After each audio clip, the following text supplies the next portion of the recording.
पर पहुँच रहे हैं।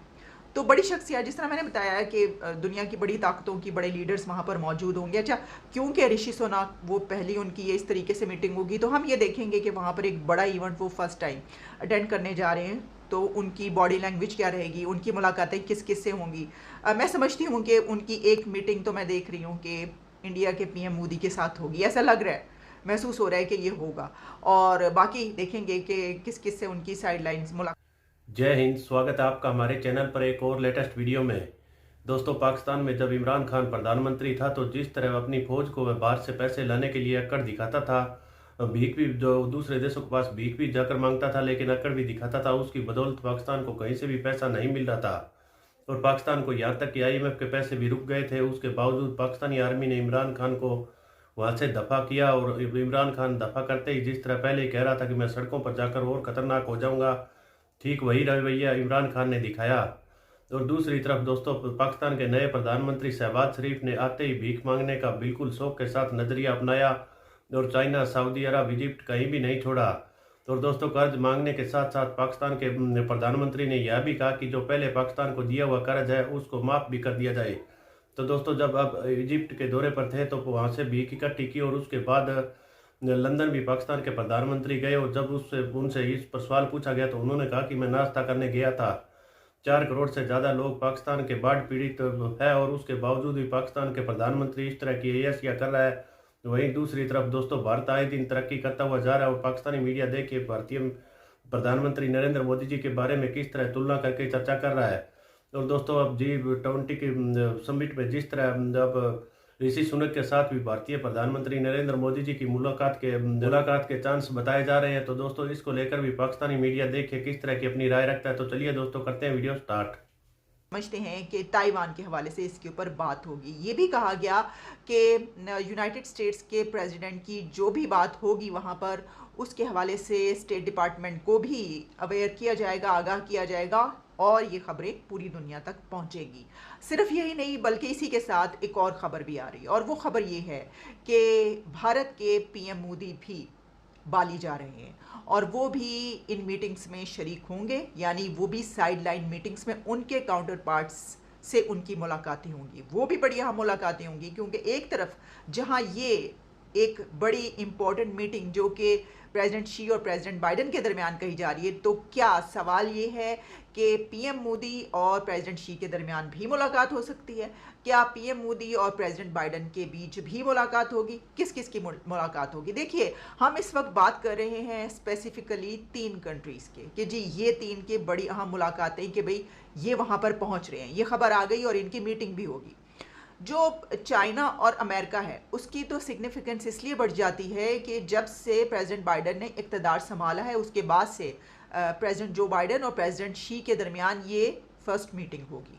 और आप जानते हैं कि जो चाइना और अमेरिका के दरमियान एक स्टैंड ऑफ रहा, ख़ास तौर पर चाइना की जो ताइवान पर पॉलिसी है उसके बाद जो स्टैंड ऑफ नज़र आया, तो हालात काफ़ी कशीदा रहे, काफ़ी मुश्किल हालात रहे। इस सूरत हाल में ये पहली मीटिंग है, लेकिन आप ये ना भूलिए कि इससे पहले हम आपको इसके मुतालिक अपडेट कर चुके हैं कि प्रेसिडेंट बाइडन और प्रेसिडेंट शी के दरमियान एक मीटिंग, ऑनलाइन मीटिंग हो चुकी है। उस वर्चुअल मीटिंग में एक मरतबा तो ये भी हुआ था कि दोनों के बीच इतना ज़्यादा कॉन्फ्लिक्ट बीच में आ गया था और एक रिफ्ट बीच में आ गई थी कि दोनों शायद उठकर भी मीटिंग के बीच से चले गए थे या मीटिंग कुछ देर के लिए रुकी भी थी। लेकिन अब ये वर्चुअल मीटिंग नहीं है, ये तो आमने सामने बैठकर मीटिंग होगी। तो इसमें क्या होने जा रहा है, लेकिन हमें यकीन है कि ऐसी कोई सूरत हाल पैदा नहीं होगी जो पाकिस्तान के पार्लियामेंट में हुआ करती है। वैसा तो कुछ नहीं होगा, लेकिन इसको दुनिया की एक बड़ी इंपॉर्टेंट मीटिंग कहा जा रहा है। किस वजह से वो मैंने आपको बता दिया। अच्छा, इसके ऊपर जहाँ ये डिस्कशन होगी वहीं पर क्या यूक्रेन और रशिया वॉर के हवाले से भी बातचीत होगी, क्योंकि उसके ऊपर चाइना का कुछ और स्टैंड है और अमेरिका का कोई और स्टैंड है। फिर इसके ऊपर और क्या बातें होंगी, क्या पाकिस्तान का तस्करा भी होगा, पाकिस्तान का भी उसके अंदर जिक्र आएगा, क्योंकि पाकिस्तान चाइना का बड़ा अहम फ्रेंड, बहुत ही अहम एक दोस्त समझा जाता है। और वहीं अमेरिका से भी हमारे जो अलायंस है, हमारा जो अमेरिका अलाय है, उसके ऊपर भी बड़ी बात की जाती है। तो इस सिचुएशन में क्या पाकिस्तान का जिक्र आएगा? मैं नहीं समझती कि पाकिस्तान के हवाले से कोई ऐसी बात वहाँ पर होगी, लेकिन क्योंकि Pakistan is out of this meeting, Pakistan तो इस मीटिंग का हिस्सा नहीं है। दुनिया की 20 बड़ी ताकतें जो हैं वो इसमें शरीक होंगी। अनफॉर्चुनेटली हम दुनिया की 20 बड़ी ताकतों में शुमार नहीं होते। आने वाले दिनों में भी नज़र नहीं आ रहा, लेकिन अगर हम अपनी ऐसी कोई पॉलिसीज़ बनाएंगे और अपनी तरक्की की तरफ बढ़ेंगे, ये जो कुछ चल रहा है इस वक्त मुल्क के अंदर वो छोड़ के, तो शायद कभी आने वाले वक्त में हमें ऐसा भी वक्त देखने को मिल जाए कि हम भी किसी बड़ी ताकत में शुमार हों। एक तो आपको ये बता दें कि इंडियन मीडिया इसको रिपोर्ट कर रहा है PM Modi to visit Indonesia for G20 summit, और इसी के साथ जो हम साइडलाइंस मीटिंग की बात करें तो उसमें ये कहा गया है कि on the sidelines of the summit PM Modi will hold bilateral meetings with some of his counterparts. और इसमें जैसा कि हमने बताया कि सिर्फ प्रेसिडेंट जो बाइडन या प्रेसिडेंट शी ही नहीं पहुंच रहे, बल्कि इसमें ऋषि सुनक जो नए प्राइम मिनिस्टर हैं यूके के, वो भी पहुंच रहे हैं, और इसके अलावा फ्रेंच प्रेसिडेंट भी पहुंच रहे हैं मैक्रॉन, और जर्मन चांसलर ओलाफ भी वहां पर पहुंच रहे हैं। तो बड़ी शख्सियत, जिस तरह मैंने बताया कि दुनिया की बड़ी ताकतों की बड़े लीडर्स वहाँ पर मौजूद होंगे। अच्छा, क्योंकि ऋषि सुनक वो पहली उनकी इस तरीके से मीटिंग होगी, तो हम ये देखेंगे कि वहाँ पर एक बड़ा इवेंट वो फर्स्ट टाइम अटेंड करने जा रहे हैं, तो उनकी बॉडी लैंग्वेज क्या रहेगी, उनकी मुलाकातें किस किस से होंगी। मैं समझती हूँ कि उनकी एक मीटिंग तो मैं देख रही हूँ कि इंडिया के पीएम मोदी के साथ होगी, ऐसा लग रहा है, महसूस हो रहा है कि ये होगा, और बाकी देखेंगे कि किस किस से उनकी साइडलाइंस मुलाकातें रहती हैं। अच्छा, इसमें फिर एक और बड़ी अहम बात की गई है, और वो ये, जैसा मैंने आपको पहले बताया कि क्या इन मीटिंग्स में यूक्रेन वॉर के हवाले से बात होगी, तो कहा गया the leaders are expected to deliberate on the Ukraine conflict, its implications on food and energy security and other pressing global issues such as climate change. PM Modi is attending the summit at the invitation of Indonesian President Joko Widodo. और ये तो आपको मालूम ही होगा कि Indonesia is the current chair of G20, लेकिन first of December को ये इंडिया के हवाले कर दी जाएगी चेयर प्रेसिडेंसी। तो फिर आप जानते हैं कि 2023 में G20 समिट इंडिया में होने जा रही। अब प्रेसिडेंट शी और प्रेसिडेंट बाइडन के बीच ये मीटिंग इसलिए भी बहुत इंपॉर्टेंट है। आपको याद होगा कि प्रेसिडेंट शी ने ये कहा था कि फ़ौज को जंग की तैयारी करना होगी, क्योंकि चाइना को एक गैर मुस्तहकम और गैर वाज़ेह पोजीशन का सामना है। ठीक है, ये बात उन्होंने कही थी, लेकिन वो इस मीटिंग में ये वाली बात इस तरह की करेंगे या नहीं करेंगे, लेकिन उनकी ये स्टेटमेंट ये बताती है कि जिस तरह की सोच इस वक्त पनप रही है चाइना में, और जैसी वो अपनी फ़ौज को तैयारी का हुक्म दे रहे हैं, तो चाइना के जो कॉन्फ्लिक्ट है वो सिर्फ अमेरिका के साथ नहीं है, वो तो ताइवान का जो सिचुएशन है हमने उसके ऊपर बात।